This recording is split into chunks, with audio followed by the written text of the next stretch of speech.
Hey, Dr. Kate Sage here, ready to talk to you about how to get your baby or child to sleep. And I call it a magic lesson because this is not exactly a straightforward thing. There's a lot of different pieces here that need to come together in order for your baby to fall asleep or your child. And, a lot of emotions by everybody involved. And so I just wanted to talk through it all with you and hopefully give you some tips on where to start and what tools might work best for your family. So who am I? Well, I'm Dr. Kate Sage. I am a practicing naturopathic physician in Tucson, Arizona. I have two girls. They're now 9 and 12.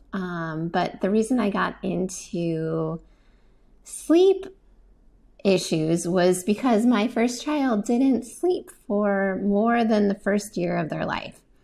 And I was a mess. And my husband was a mess too. And so I will talk through that experience with you as to what went wrong with us and how we fixed it, and why at that point I learned all kinds of different things that I had not learned in medical school. And hopefully I can get you some tools so you do not have to go through what we went through. I'm also a musician. I like to play all kinds of instruments. I love to read, and I have been known to jump in my pool in the middle of winter. All right, so my experience with sleep issues. Again, I'm a family physician. I work with mostly kids in my practice. I guess you could call me a naturopathic pediatrician and their parents. But why this is important in this particular presentation is that, as I said, my first child would not sleep through the night. And we went more than the first year waking up every 2 hours. And I was trying to get her to sleep by nursing, and everyone kept telling us, nope, it'll be fine. She'll eventually just sleep through the night. She will. Just give it time. And as I said, we got to the point where we just couldn't do it anymore. We were a mess. And so I know what that feels like, and it does not feel good. And so I don't want you to get into that spot too. So after, as I said, I really dug into how to get babies and kids to sleep and learned a whole lot, and wanted to share some of that with you today. All right, so life with a child. Everyone says, hey, are you getting enough sleep? And I mean, when I sneeze, my eyes close. I did feel like that. I hope you're not feeling like that yet. But especially with the itty bitties, sometimes this can be a reality because you are feeding every 2 hours or so, and it can be really, really tough. So I just wanted to give nod that this is not an easy thing. My plans for this talk today is that I wanted to give you some basic information about sleep and why it's important for everyone in the family. I also wanted to talk about the dogma and the shame, especially around sleep training. When I'm in practice, my clinical practice with families, and they tell me the baby is not sleeping, and I kind of tiptoe around the phrase sleep training sometimes, and I can just see parents immediately close up. They want nothing to do with it. And I get it. I know sleep training is now considered the same thing as cry it out.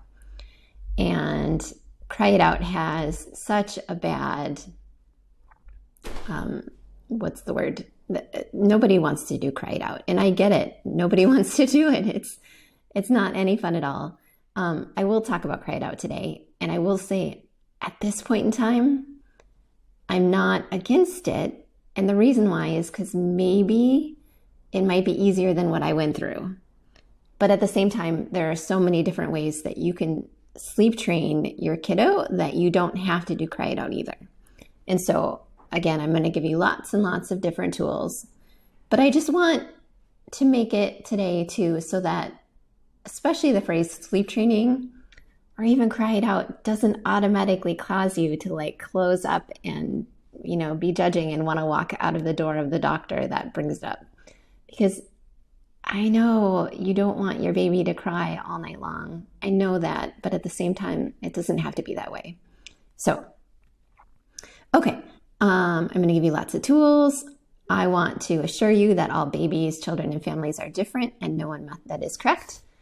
And I want to have fun. And of course, since this isn't a live conversation, I can't converse with you today, but I do encourage you to leave any comments below. And, of course, if you like what I'm doing here, I would love a big thumbs up too.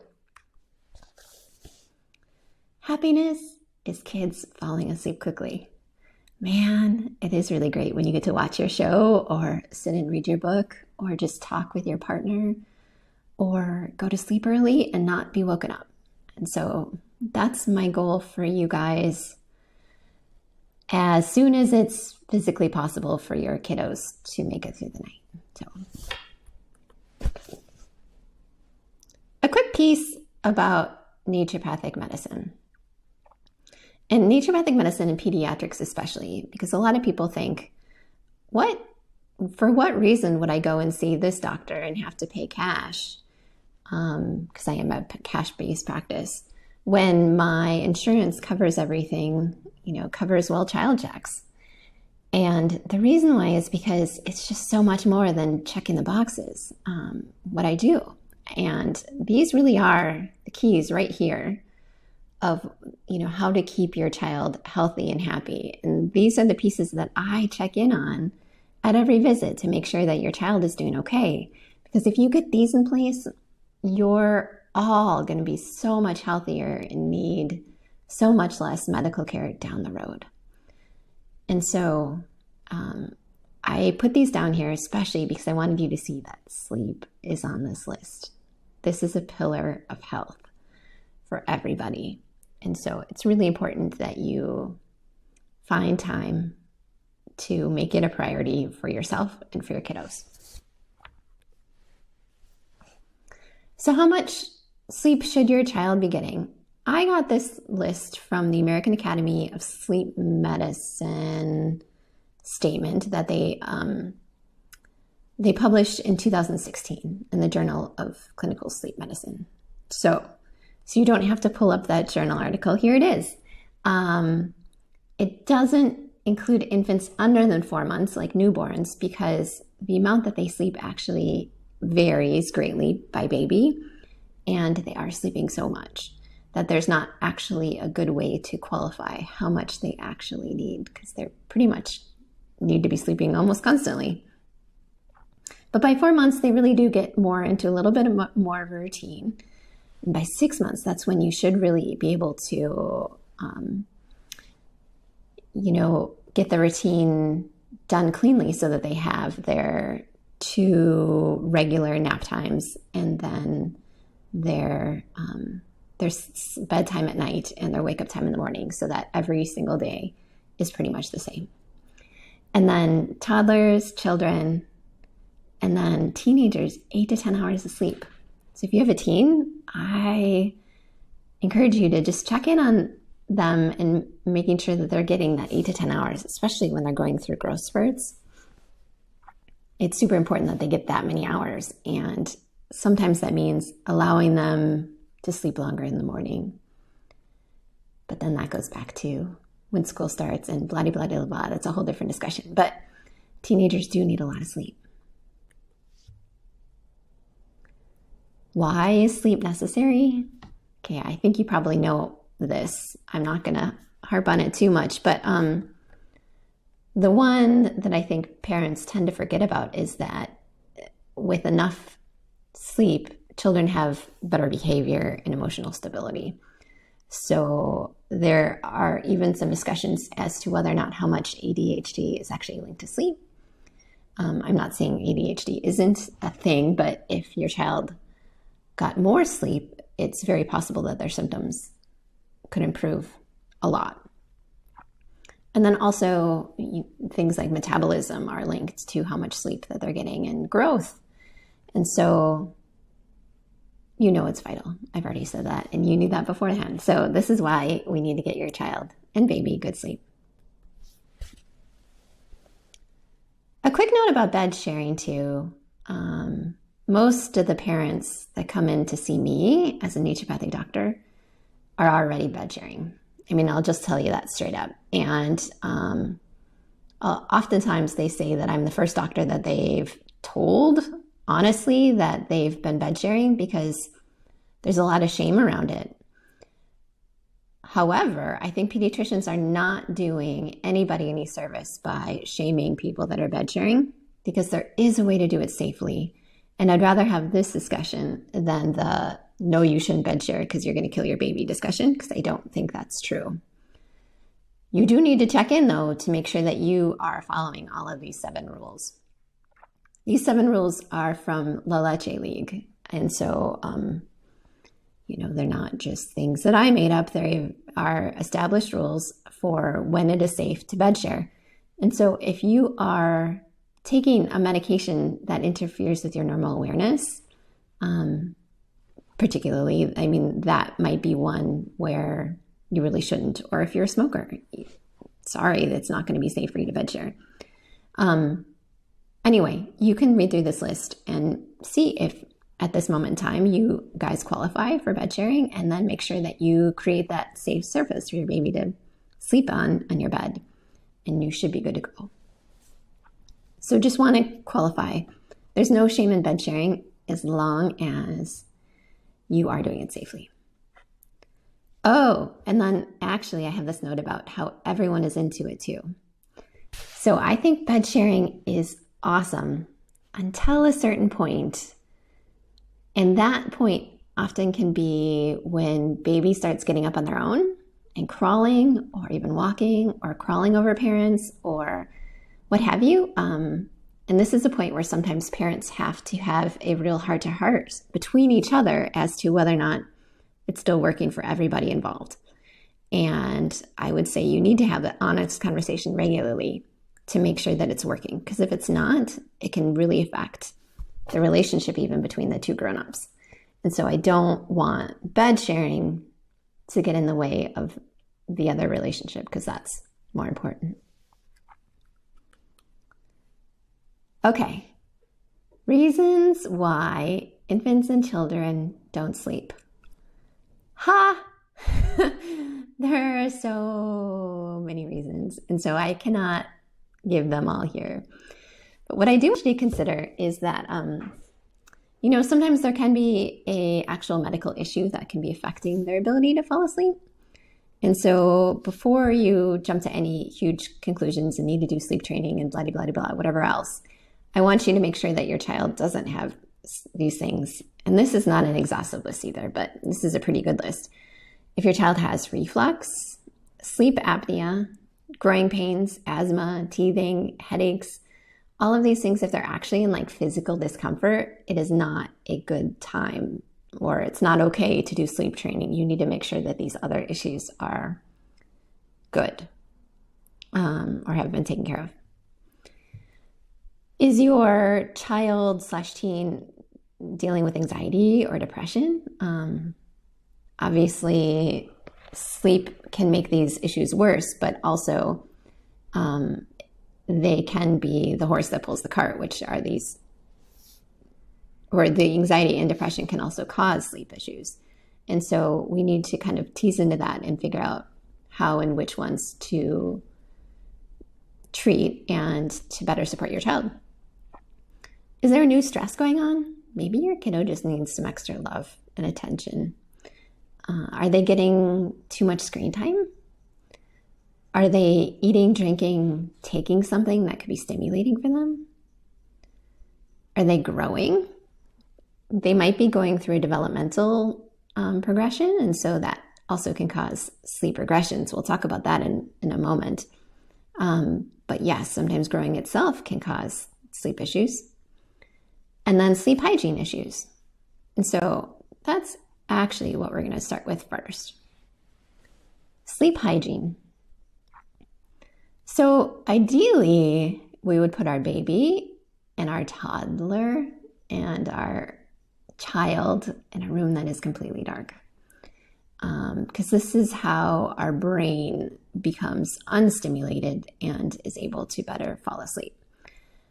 Uh, yes, once they get to a certain point, they start having fear, and that's when we may need to introduce a very gentle, subtle nightlight, and those things are definitely okay. But sleeping with the lights on can definitely affect, good sleep. And so I would do your best to support that dark and comfortable environment. Sleep routine. Everybody loves a routine. Everybody needs a bedtime. That includes you, grown-ups. And if your kiddo takes a nap, they need a nap routine too. They should have a time that they know that they're going to be going to bed every day, both for their naps and for bedtimes. You should create a kind of a bedtime ritual before going to bed, and then try to use that same ritual for nap time too, because then that also puts their body and brain in the mindset that they're going to be going to sleep. And so those can look like all kinds of things. Usually bedtime rituals may consist of a bath or songs or reading books. But right, just as long as you do pretty much the same thing every night, it helps their body kind of start to gradually relax and get into the mode of falling asleep. Learn your baby's sleepy signs, and therefore, if you learn these, you know way ahead of time when they're actually going to be falling asleep, and this can help them fall asleep much more quickly. And then teach your older children how to recognize when they need to sleep or need to rest.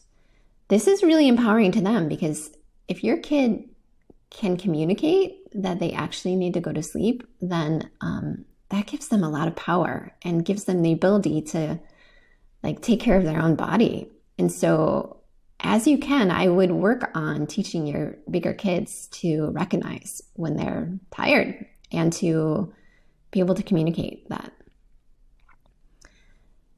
And this is important for everybody, actually, the no screens in the bedroom thing, because screens are just stimulating in general, and your bedroom is supposed to be a place where you are supposed to fall asleep. And so I'm not going to harp on that one because you know already, but that is incredibly important. For some, though, changing sleep hygiene may not be enough. Some babies and children need extra support to help them get to and stay asleep. So this is where I landed. I had done all of the sleep hygiene things. I was doing an amazing bedtime routine. I was doing it all, and still my child would not go longer than 2 hours and needed me to fall back asleep. And I didn't know how to break that habit.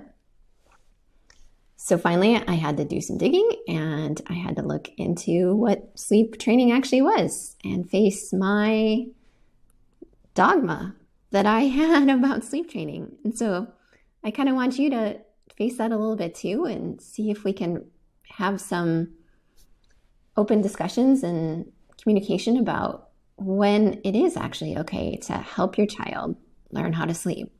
And that really is what sleep training is. It's helping your child learn how to sleep on their own. And it's a lifelong skill, and it shouldn't make you feel sad. But okay, so dogma is an established opinion that many have decided is the best or only way to do something.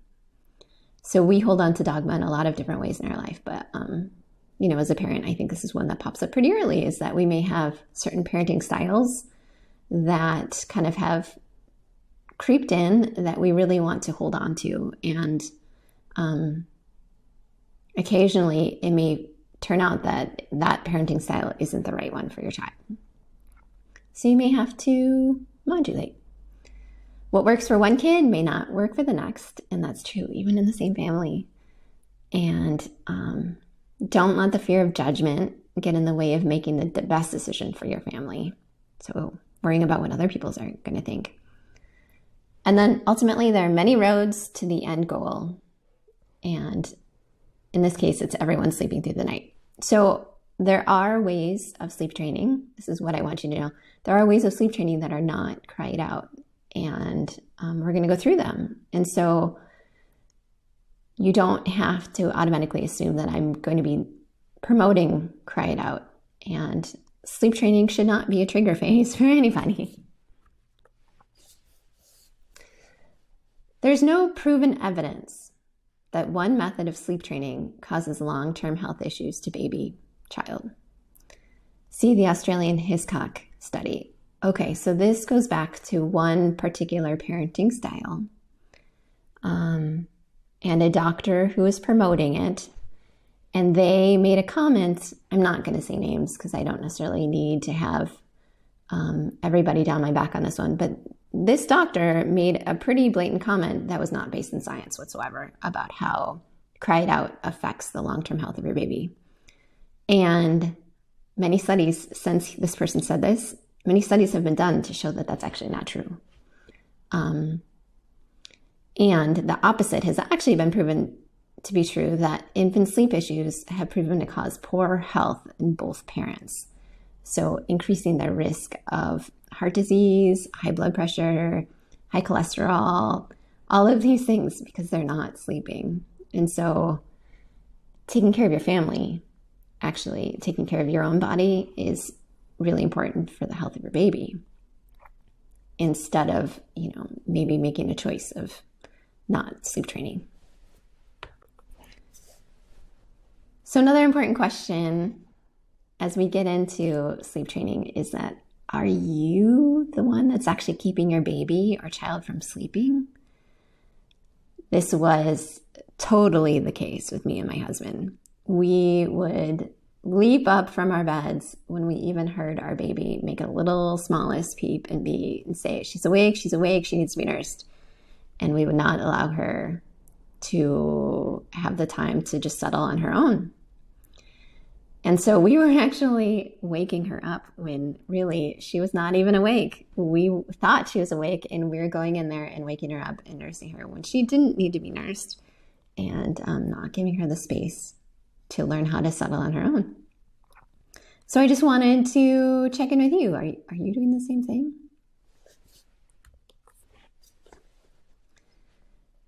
If you are looking at sleep training and you're kind of ready, there are a few little things here that you need to check in on. For one, your baby should be at least 6 months old and 15 pounds. So I like the 6 months old rule, because then by that point, there's really good bonding between parents, and, they're not going to feel like you abandoned them. And 15 pounds is mostly because then they have enough weight to sleep through the night, and they don't need to be fed every 2 hours. So physically and emotionally, they're ready.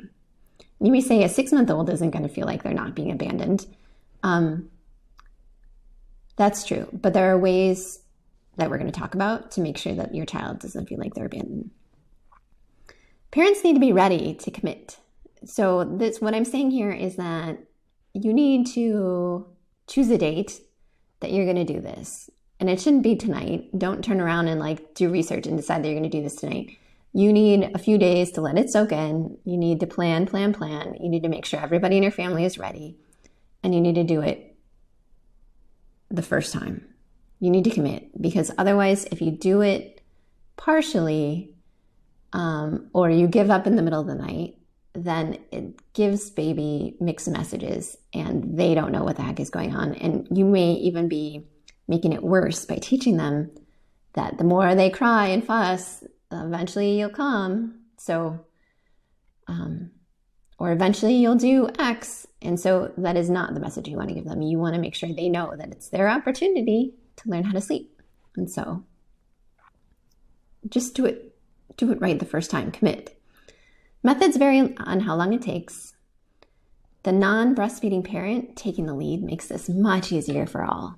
And that's because the breastfeeding parent smells like milk. And if baby was used to breastfeeding to sleep, then it sure is tricky for her to go in there and help baby soothe without nursing. Because if that's what baby is used to, it's just a harder habit to break. But if the non-breastfeeding parent goes in, they don't smell like milk. They're not associated with milk. Baby's going to be forced to figure it out without nursing. And so that can make the habit easier to break. Some sleep training methods. All right, well, there's cry it out. This is the method that was originally done where you lie baby down in crib and you close the door and you walk away and you don't respond. This is pretty major. I'm not a fan. However, there may be a time and place where it is necessary, and as I said, I'm not against it. The thing about cry it out too is that it can be super fast. Usually it's like a night or two and it's done. It's like pulling off a Band-Aid. And then your baby is sleeping through the night, and that can be amazing. So, not a completely terrible idea. The no cry sleep solution, this is called the Pantley method. This is the complete opposite of cry it out. Obviously, as you can tell by the name, this is particularly for the baby who needs a nipple in their mouth in order to fall asleep. So it helps to break that habit of needing something in their mouth. This method is kind of complicated. It can be very difficult to do in a baby that's older than, I would say, 8 to 9 months, just because they have such a habit established at that point that it can take a really long time and be even more frustrating for them. And sometimes doing this can make things worse. So I'm not saying it's a terrible plan. It works great for some people, but I would start this one around 6 months if you're going to do it. Graduating extinction. So this one is when, it's kind of like cried out in a way, but it's more that you let your baby have a little bit of time to fuss, and then you go in and say, shh, it's night-night time. And then maybe you wait longer and longer and longer before you go into the room. So it's kind of nice because then your baby knows that they're not being abandoned. You're popping your head in and saying, shh, it's okay, it's night-night time. And then you walk away. And so then you do it again. Maybe, the first night you might do it every 3 minutes. And then the second night you might do it every 4. And then after that, maybe baby actually does figure out that after 5 minutes, it's just easier for them to fall asleep than to wait for you to just say, shh, it's night-night time. So it does actually work pretty well. In this way, again, they know that you haven't totally ditched them because you're popping in every once in a while. The bedtime fading or chair in the room method. This is where you put the chair right next to baby's crib and you verbally soothe the baby again, saying, shh, it's night-night time. You just want to have like 1 or 2 phrases, and that is it. And you just sit there, you don't pick them up, you don't, rub their backs, you don't do anything, you just say, shh, it's night-night time. And then they know that you're there and they don't feel abandoned. They're just frustrated because usually you would feed them, but this time you're not. You're just sitting there and you're not doing anything except saying, shh, it's night-night time. So kind of, in a way, forces them to just figure out how to go to sleep because there's nothing else for them to do. So this one actually really works great. I like it a lot. And then each night you move the chair further from the crib. And eventually then you switch to graduated extinction. If you want to, you just pop your head in and say, shh, it's night-night time. The sleep sense method is the one that I ended up finding. So it's a combination of the graduated extinction and bedtime fading, the ones that are the two above. And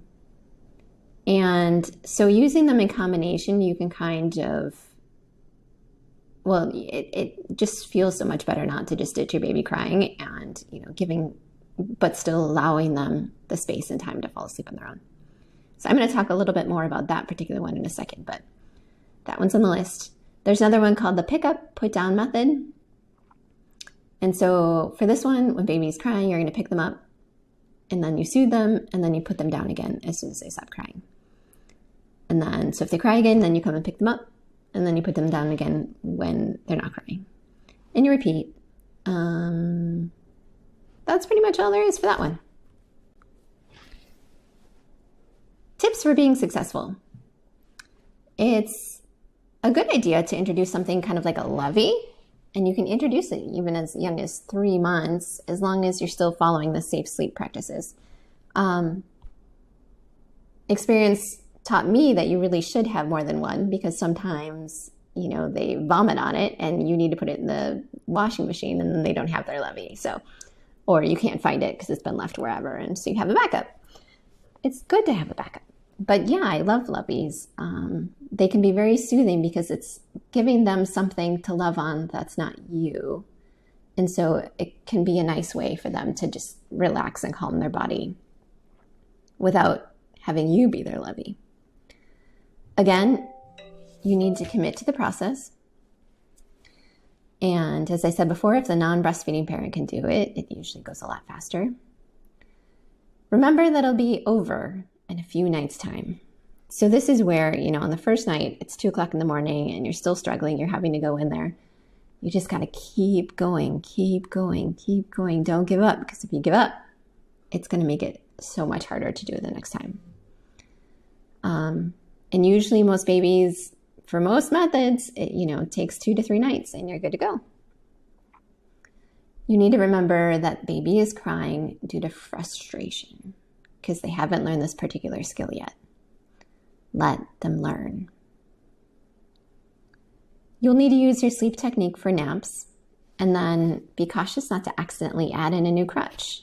And what I mean by this is, if you're in the room and doing maybe the sleep, the chair method, you don't want to start rubbing their back, because then all of a sudden they might need you to rub their back in order to fall asleep. And if they don't have you rubbing their back to fall asleep, then all of a sudden, they're not going to fall asleep without you rubbing their back. So you don't want to create a new crutch.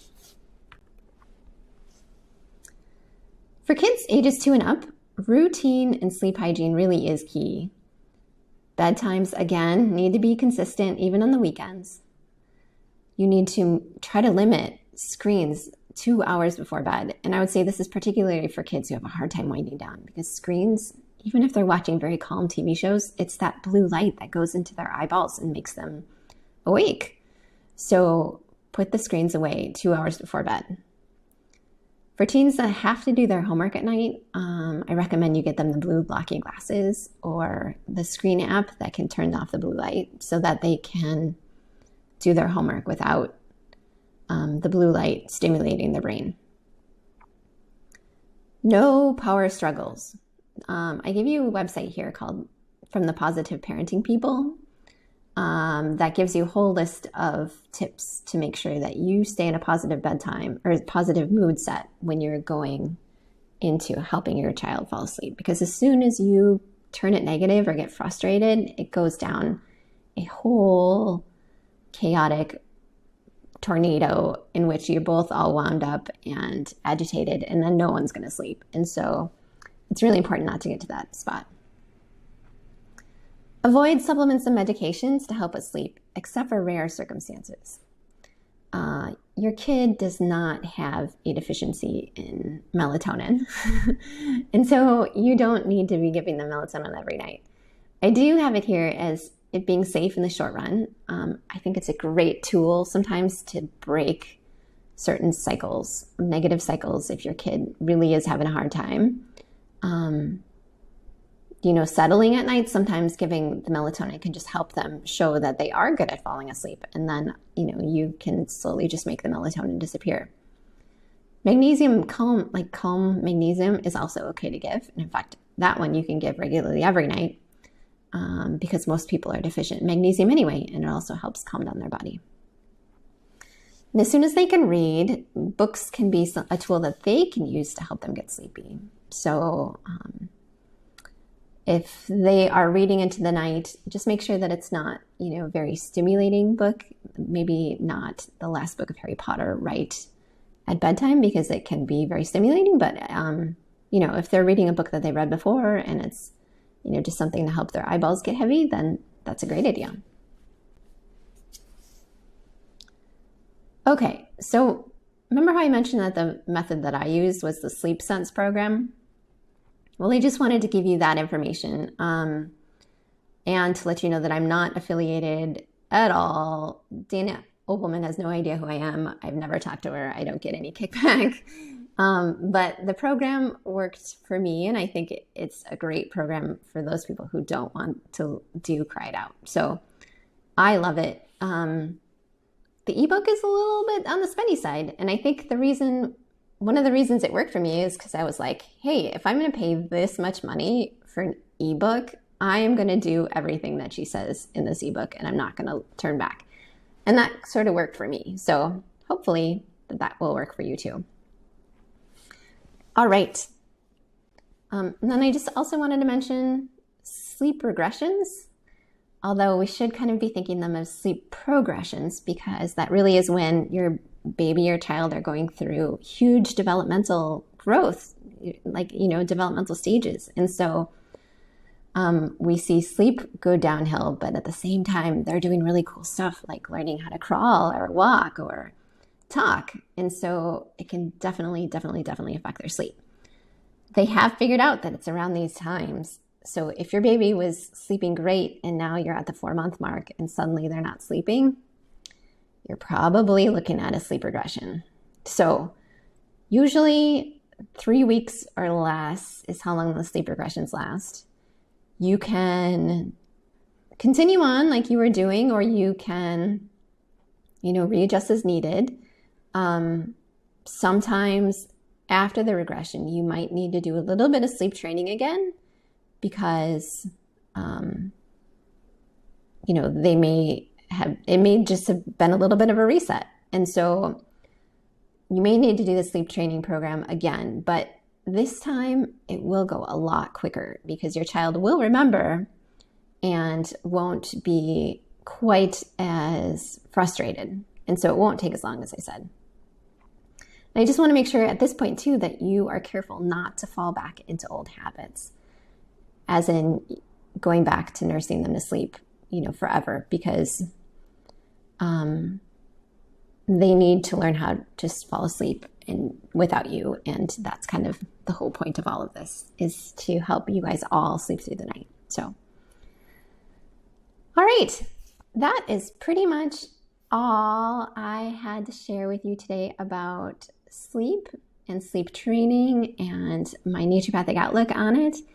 And you can learn more about me at intuitionwellness.com. I'd be happy to answer any questions you have if you leave them down in the comments. And just wanted you to know I was delighted to share this with you today. So if you liked it, please give me a like and please subscribe to my channel too.